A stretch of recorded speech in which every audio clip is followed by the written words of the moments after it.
hope you are having a fabulous day. My name is Reggie, and today I will be sharing with you my Hamilton experience. So recently I've been talking with Jenna because she just went to go see Hamilton not too long ago, and I just watched her Hamilton experience video and I was so inspired to do my own. So that is what we're doing today. I'm sorry in advance if this video is incredibly long, but we're going with it because this is a video I want to make for me so I can look back on this incredible experience and remember it. And I want to share it with you guys because I know a lot of you have expressed interest on Twitter with my experience in the production. So in order to properly tell you this story, we have to back it up a bit. And when I say a bit, I mean back it up to 2008. Yes, to 2008, when my boyfriend of a few months told me he was going to New York City with his family because his cousin had written this musical and they were going to go watch it on Broadway.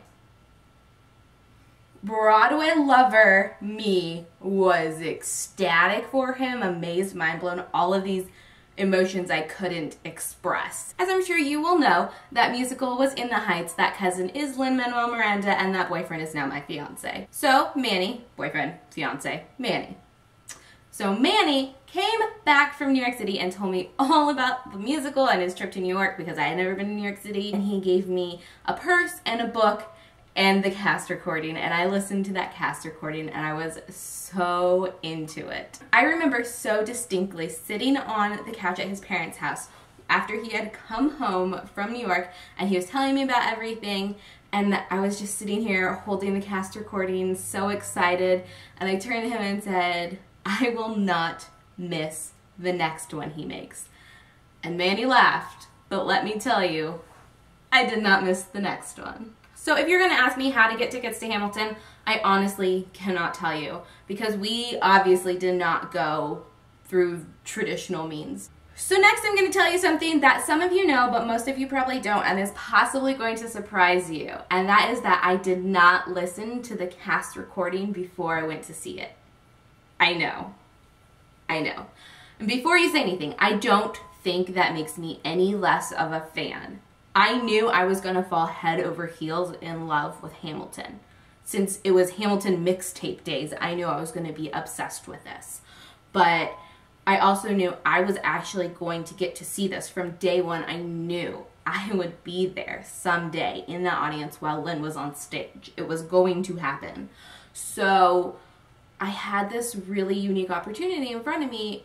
So Manny and I discussed it. We both agreed on our own terms that we didn't want to listen to it except for the Grammys. Of course we had to watch the Grammys, we couldn't not. But we didn't want to listen to it, we wanted to go in completely blind. And when we told this to our friends and people we knew that loved Hamilton, first of all, mad props to all of them. They gave us so many quotes we didn't know. No way, you're gonna be in the room where it happens. Oh my gosh, so you're gonna wait for it? Oh my gosh, once you listen to it, I know you'll be back. Yeah, we got all of them. And I didn't catch any of them until afterwards. And now I think back on those people with such joy because those are the things that make me happy now that I've listened to it and I'm super into it, is that the Hamilton quotes, and when I can drop a Hamilton quote, I'm insanely happy. So the fact that those people did that to me, I just love it. So I don't want this to come off like, oh, I wasn't paying attention to Hamilton, I wasn't listening to Hamilton, I wasn't interested in Hamilton. I was invested. I was interested. It was difficult. It took every ounce of self-control I have in my body to not listen to Hamilton with all the Hamilton tags that were coming out with every celebrity they went to go see Hamilton. We were there for all of it. We were following along. We saw every article that mentioned Lynn. So we were waiting in the wings for our moment to see it because we wanted to do this right. And what was right for us is not necessarily what's right for you, and I'm not telling you you shouldn't have listened to it. I think you all should have listened to it.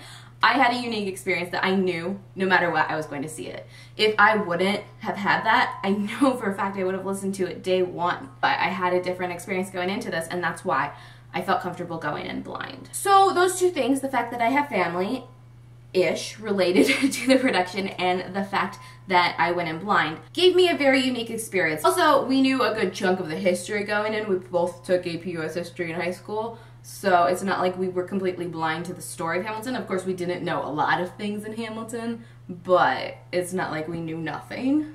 So there is that. We were going in not blind to the history or to the story as a whole. We were going in blind to the story Lynn was telling. So I think that's an important thing to note.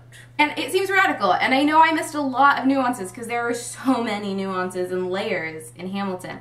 But I also think it was the right decision for me, and it was a mind-blowing experience, and it just made this thing that was already a once-in-a-lifetime experience something that I will literally never forget. And I am glad that I didn't listen to the recording beforehand, and I just want you guys to know that doesn't make me less of a fan, that doesn't make me a bad person just because I didn't listen to it for all of the months that the recording was out. It was hard and difficult, but this was a conscious decision I made, and I'm still okay with it. Alright, so we're done with all the background, we're done with the disclaimers. Let's fast forward to Monday, March 14th. Monday, March 14th, the cast and a lot of the crew of Hamilton made their way to Washington, D.C. to perform, work at, and campaign in the White House. Yes, the White House. Monday was a big day for them.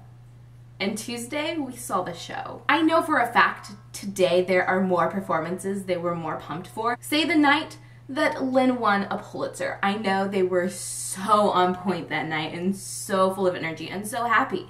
And the night everyone got the nominations and Hamilton broke records for Tony nominations. I know the cast was on point that night. But at this point in time, in March, there was not a performance they were more hyped up on than coming out of a day at the White House doing these amazing things and then coming back and being like, this is why we do these things.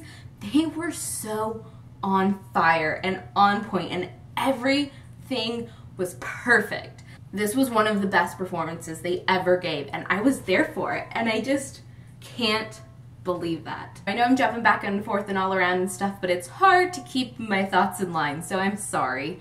But we're backing up a little bit. So that morning, Lynn's mom gives us a call and says, hey, I just want to let you know everything in DC went great. They're on their way back now, and they are going to be so excited for the show tonight. You picked a great night to come. And I just want you to know, go ahead and go to the box office and get your tickets early and go find blank. She gave us a name. And that person will help you navigate how to get backstage. I made sure Lynn knew you were coming tonight and that you were on the list for going backstage after the show. What? I assumed we wouldn't be going backstage because, I mean, I hoped, I dreamed, but I assumed that the reason that Manny got to go backstage when he saw In the Heights was because he was with his parents, who are obviously a lot closer to Lynn's family. So now here's when the fun story starts. We get there, we stand in the short line, because there's a couple lines going on at the Richard Rogers. There's the cancellation line, which is long, and people just standing there hoping that someone doesn't pick up their tickets or someone cancels their tickets so they can get into the show. And then you have the people who have their tickets and are ready to get into the show, and they are lined up in the other direction. And then you have a very small line of people who are just driving, needing to pick up their tickets and get into that longer line. So we obviously get into that short line, we go up and we grab our tickets at the box office. We are given our tickets, and then we ask, hey, where can we find blank? We need to talk to this person. And the ticket taker was like, I'm not sure where to find them. Maybe go to the stage door. So we obviously know that's not the right answer. So we go and find a security guard and again try, hey, we're looking for blank. We are told to come before the show to talk to this person. And they say, oh, okay, yeah, give us a minute. We're jostled around for a little bit, like, oh, stand here, don't stand in that lane. We don't want you in the way, basically. There's people walking by, it's New York City, and then there's all these lines, and it's like probably 15 minutes before they're gonna open the doors to let people in. So what they end up doing is sticking us in the little foyer. And there's no one in the foyer except for the one person getting their box office tickets and then leaving. But they stick us in there.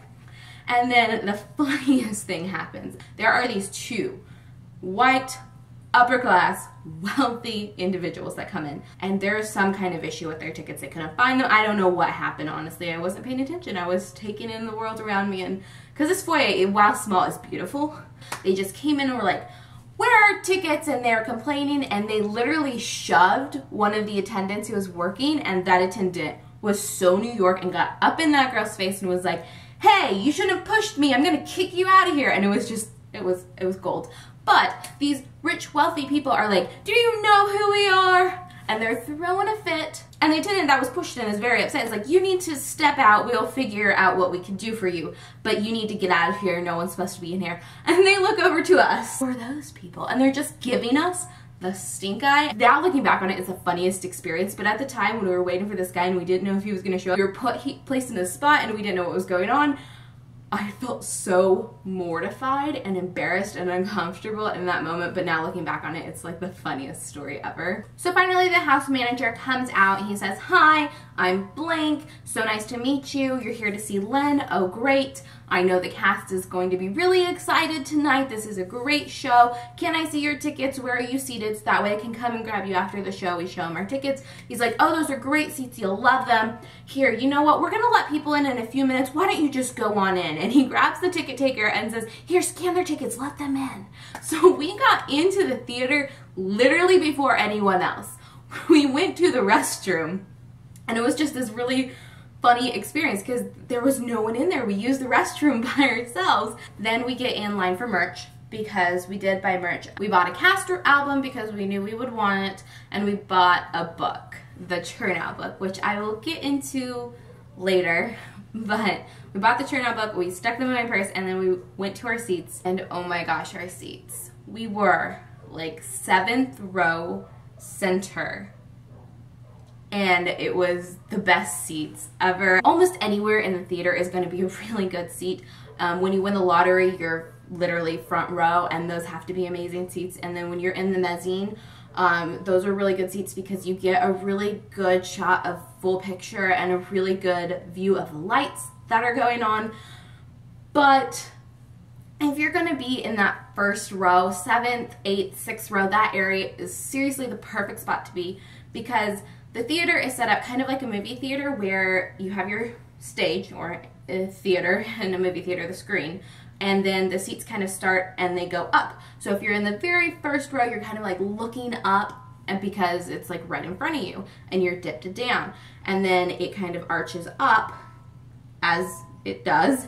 And we were exactly at that point where the arch becomes level with the stage. We also had better seats than Alan Cumming. He was there that night, and we were sitting literally in front of him, which was insane. And we were also sitting right next to Vanessa, who, if you don't know, is Len's wife. Also, a really cute thing that I absolutely loved is that directly to my left was a child seeing Hamilton, and in front of her was another child seeing Hamilton, and those children were so pumped. There were different families. There's a little boy who at intermission went and got like the A.Ham hat and a little shirt, and he was just so pumped. And then there was the little girl who was just so jazzed. So then the show starts, and Alexander Hamilton goes off, and we know it because we've seen that one at the Grammys, and so we know the choreography, we know the staging, we know how cool it is.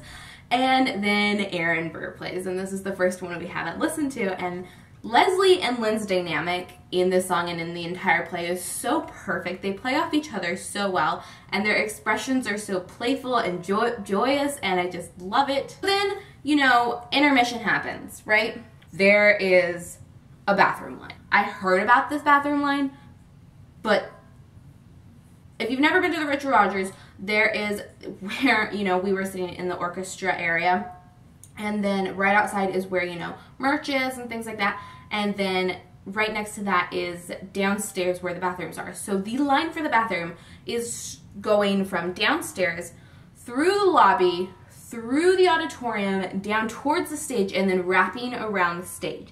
There's seriously like 100 people in this line, and then they are moving through this line fast, and everyone is going to the bathroom, and then more people get in line, and it's just constant, and it was crazy. And I know that's a really random tidbit, but I think that's so crazy because I've been to a lot of shows and I've never seen a bathroom situation like that. So just thought I'd share how crazy that was. Alright, so then the show is over. I'm trying to pull myself together because Who Lives Who Dies totally wrecked me, and so did a lot of other parts of this whole musical. So I'm like, you know, wiping up my face, like being like, Manny, is my makeup okay? Is everything okay? We are waiting for everything to clear out, and then we head over to the door where we're supposed to go, and the house manager says, hey guys, you're here to see Len, right? He's changing, give us a minute. And we wait there, and then they let us in, and then we wait for Lynn because he's still changing, and we're just kind of standing there. And if you don't know, Lynn and Jonathan Groff's dressing rooms are literally right next to each other, and we're sitting there, and Jonathan Groff walks by, and I can't even say words now. I literally stood like feet away from Jonathan Groff. Like from here to my camera is where he was. If you don't know, and I never mentioned this before, but I have loved Jonathan Groff since I was 15, and I listened to Spring Awakening, and I fell in love, and I followed his career ever since, and I've loved him ever since. And I didn't go up to Jonathan Groff. First of all, I didn't want to be that awkward person that when Lynn came out was like berating his cast. I also knew even though I had planned what I would say to him, if I saw him, I knew I wasn't, after seeing that play, I didn't have anything together inside of me. I couldn't go up to him and be a normal person, and if I was just going to fan in front of him, I didn't want that experience for myself. I knew I would look back on it and regret it. So we were introduced. I didn't tell him how much I loved him. I didn't tell him how perfect of a King George he is. I just saw him from a few feet away and made eye contact and was blessed to be in the same room as him. And for me, that was enough. So Lynn comes out, he says, "Hey guys, let's go to my dressing room," and we head up to his dressing room and we just talk. And it was really cool. First we're like, "Hey, amazing job tonight. Wow, so good," basically. And then, Lynn is the most like humble and sincere person. He genuinely looked so pleased that we genuinely loved it. We're talking and I say, "It's been really fun to watch your experience and your career grow." And he gave these most sincere eyes to me and said, "Thank you so much. That means so much to me." And so we were talking about a lot of things. We talked about the White House experience that he had just gone on. And he said, it was really crazy because, Christopher Jackson was singing literally in between portraits of George Washington and Martha Washington. And there's just like not a dry eye in the house as he was singing. And there was just these really cool moments that you just can't ever imagine would be real. Lynn was clearly exhausted. He told us that they got back from the White House at 4 p.m. He took a nap, then got on stage for the 8 o'clock show. Like, how is he still going so hard? And how are all of them going so hard tonight? But they were just on this pure high from going to the White House, and it was just marvelous. It was a truly incredible experience to just sit down and talk with Lynn. And I'm not going to tell you everything we said because that would be weird. He's as great as he is in interviews. He's as expressive, as thankful. His smile is just as great. His demeanor, how he talks, it's just all what you see is what you get. We also met Vanessa, and Vanessa's brother was there that night, so we met Vanessa's brother.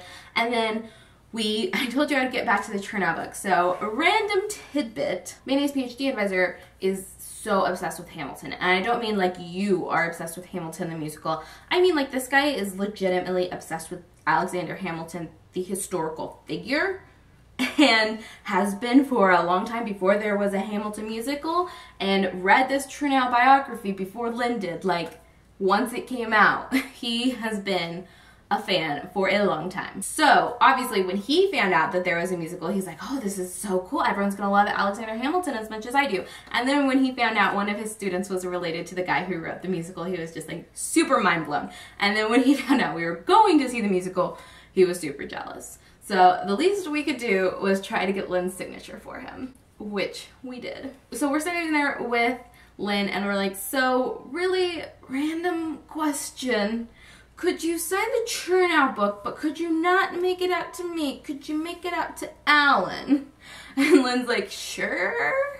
Because it's kind of a weird request to like make out something for your friend or something, right? So I was like, "Don't worry, he'll explain, won't he?" Man's like, "Fine." My PhD advisor is like a really big, hardcore fan of Hamilton, like the historical figure, not the musical. And Lynn just looks at him, he's like, "Yeah, I get that." And then we're like, "Well, yeah, I guess so." So he's like, "So I thought it would just be a really great thing for him to get this biography," which I know he's already read and owns on his shelf, "but have it signed by you because he thinks this musical is really cool and everything you've done with Hamilton is amazing." And he's like, "Oh, that's really cool." And Manny's like, "Yeah, and it just might make the defense for the PhD easier. You never know, just joking. So he looks up at Manny with literally all seriousness and says, "Yep, that's what I'm here for."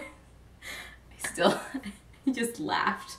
And they both just kind of looked at me. I was like, sorry, I thought that was funny. So, Lynn is signing the book for Alan. We are in a hallway. We're no longer in Lynn's dressing room. And Chris Jackson walks by. Lynn is like, "Hey, Chris, come back here. Come back here for a second."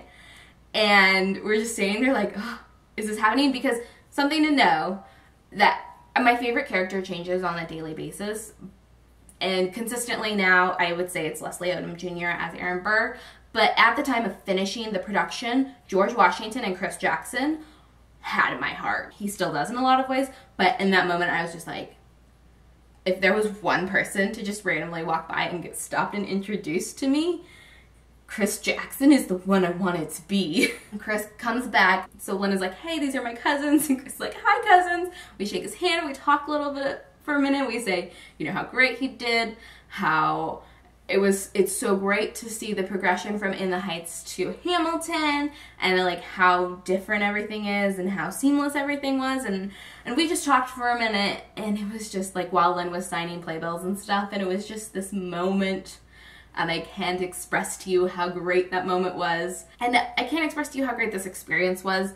Honestly, it's really hard to put into words, and I hope this video comes out okay, because I feel like it's just going to be me stumbling over my words and trying to express to you how great this experience was when I'm not going to convey that at all, because I'm so grateful and so thankful and so blessed, and this experience was literally once in a lifetime. And going to the production was once in a lifetime, but going backstage was insane. I took a picture, and I'll post it on screen for you, with Lynn in front of this cutout of Hamilton they have on this white wall, and all those signatures that you see in the background are all the celebrities who have come to see the production sign the white wall. It's just really cool, and that's where we were standing when we met Chris Jackson. I have no words to express how amazing this was, and I'm not trying to brag. I want you guys to know that that's not my intent at all. I just want to be able to look back on this video and enjoy it, and I want you guys to kind of know what it was like, since most of you probably won't get to go, and I'm really sorry about that. I'm incredibly so sorry and sad, and if I didn't have this specific and very unique relationship to the production, I would have never been able to go. There's no way. So I feel you, and I get that, and I've never seen a Broadway original cast. I very rarely will, but I got to see this one, and it means so much to me, and since this is a musical that means so much to so many of you, I just wanted to share my experience with you guys, and I hope you enjoyed that. Alright, so now we're going to get into the section where I asked you guys if there's anything specific you want to know. I'm going to go look at those questions real quick and see if there's anything else I need to discuss. So first question I have is about the cast, and what do they bring to the characters that can't be conveyed in the soundtrack. So I think for me a big thing was facial expressions. There's this moment when Leslie and Lynn, so when Burr and Hamilton are on stage, and it is a winter's ball, and they're like talking about the girls, like, if you could marry a Skylar's sister, you'd be rich, son. Is it a question of if Burr or which one? And then they're like, Leslie just gives the audience this, like, he's looking at Hamilton, and then Hamilton says this, and he just looks at the audience like, this kid, can you believe this kid? And it's so great, and there's just little moments like that sprinkled throughout everything that I just can't convey. There's also moments when, like, Eliza will, like, gasp or scream that just, like, rip your heart out and are beautiful. So you think of like David, or all of the characters really who play multiple parts. You have Jasmine, who plays both Peggy and then Maria Reynolds. David Diggs, who plays both Lafayette and also plays Thomas Jefferson. You have Anthony Ramos, who wonderfully plays Lawrence, and then Philip, which, let's just go to that moment in the beginning with the double casting, which I'm sure you all know about, but it's just still so brilliant. I'm still so mystified by how perfectly that double casting works. With him. Oh, I fought with him by his sides as Lafayette and the trio. Oh, I fought against him as Thomas Jefferson and Madison. Yep, there's that. I died for him. Lawrence. Philip. I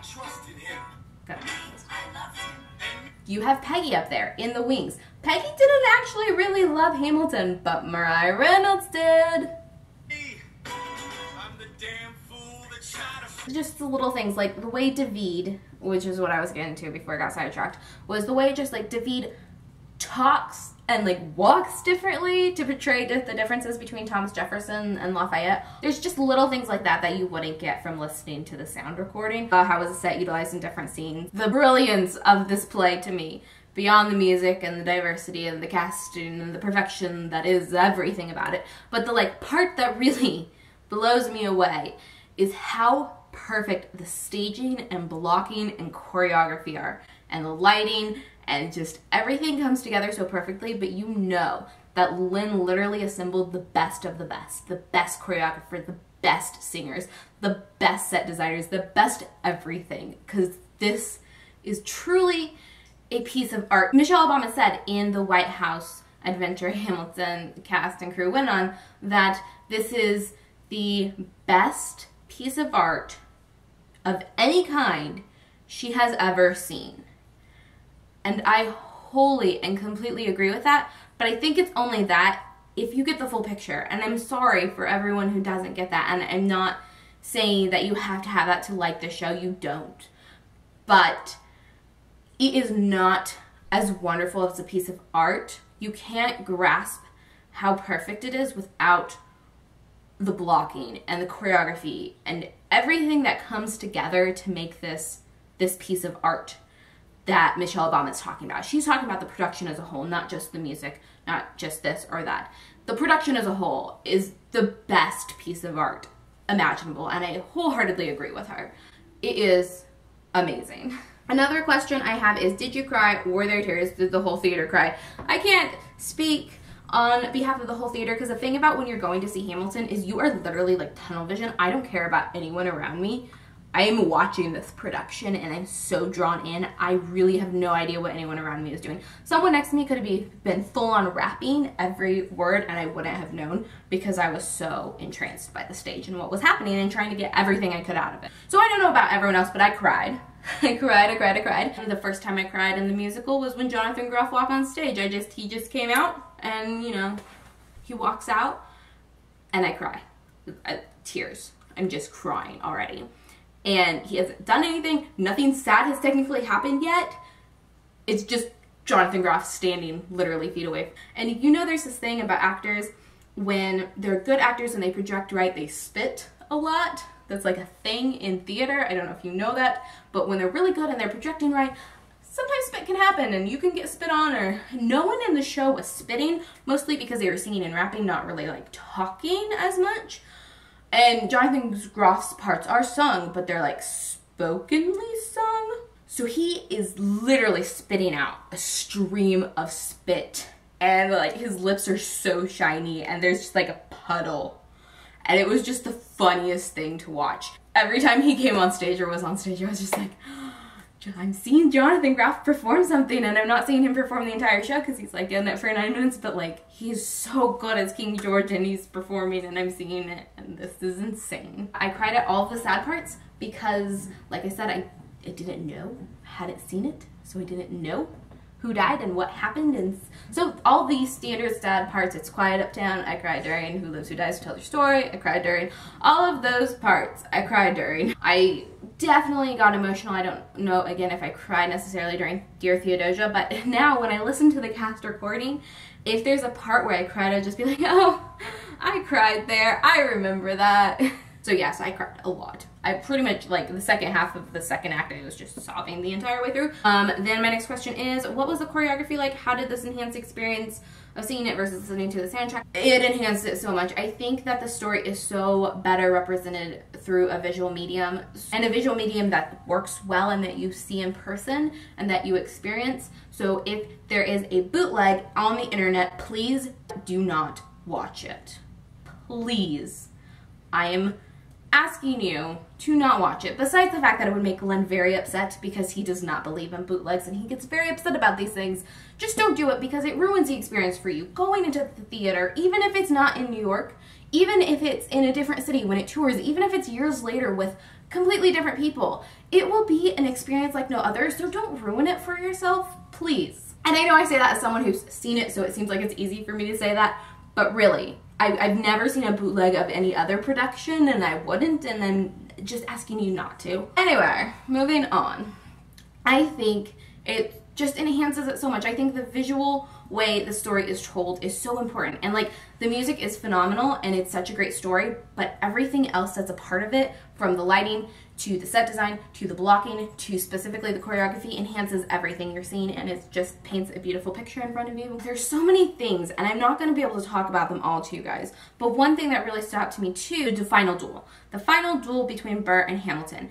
And one of my favorite things in this entire play is how the choreographer, who is a genius, uses the dance and the music and specifically the body movements of his ensemble to manipulate our perception of time. And what I mean by that is, one example of that is Satisfied, when they, you know, rewind for us, but in this specific example in the duel is that they slow everything down. Hamilton has his lines where he's thinking back and, you know, remembering everything, realizing, you know, this is it, I'm very excited to see, you know, Philip and my mom, but I'm gonna leave behind Eliza, you know, take your time. And it's just, there is an ensemble member who plays the part of the bullet, who takes the bullet from the gun Leslie has shot and dances it across the stage to Hamilton, and it is utterly breathtaking and so emotional. And the instruments, I'm asked about the instruments. The instruments were so amazing. I was in the orchestra, like I said, 6 rows back, and the orchestra's right, you know, under the stage and everything. And the harp, anytime the harp went off, I was just like sold. There's a lot of things that the orchestra does that they could have manipulated sound blocking for, but the only time they like manipulate sound and have, you know, a computer playing something is when the musicians literally couldn't. So there's some really cool things instruments do in different ways. So I think the instruments live bring such a life to the experience, and it's part of the experience, like I said, that, you know, you're there and everything just paints a picture. The instruments are so beautiful live. What was it like meeting Len? It was amazing because he's so kind and so humble and so genuine. And seeing him and Manny interact was really cool too, because there's a point when Manny and him started talking about theater, because Manny has directing aspirations. So there was a moment when Manny was like, you know, I'm kind of doing theater stuff too, but you know, I'm not really a theater person. And Len's like, what do you mean you're not a theater person? If you want to direct, if you're directing a play soon, I think you're a theater person. And he's just like, I mean, like, I'm not studying theater. Lynn just kind of looks at me like, this kid, what? Of course you're a theater person. So just seeing them interact was really funny. I have one from Sophia. Do you remember the first time you heard it and how your perception has changed ever since? The first time I listened to it was the first time I saw it, so I definitely remember that, and my perception of it has changed not very much, other than, you know, you miss a lot when you hear it for the first time because there's so many layers. So of course I've picked up on a lot of things and I want to see it again, even if it's not the New York production, because it won't be. I want to see it again to pick up on all those little things. But other than becoming more appreciative of the piece of art it is, I wouldn't say my perception has changed very much, because my first perception was the best perception because it was my first perception live, but also my first perception of Hamilton ever. Does that make sense? I hope so. And honestly, I may make another video all about like my favorite songs or my favorite quotes or my favorite staging, because this video is clearly not enough to go through all of that. If that's something you'd be interested, let me know. But this is more about my experience, so that's what I'm going for. So I hope you enjoyed this video. If you did, give it a huge thumbs up. Thank you so much for watching. Comment down below, tell me something about Hamilton, how you discovered it or something like that. I will see you in my next video. Bye!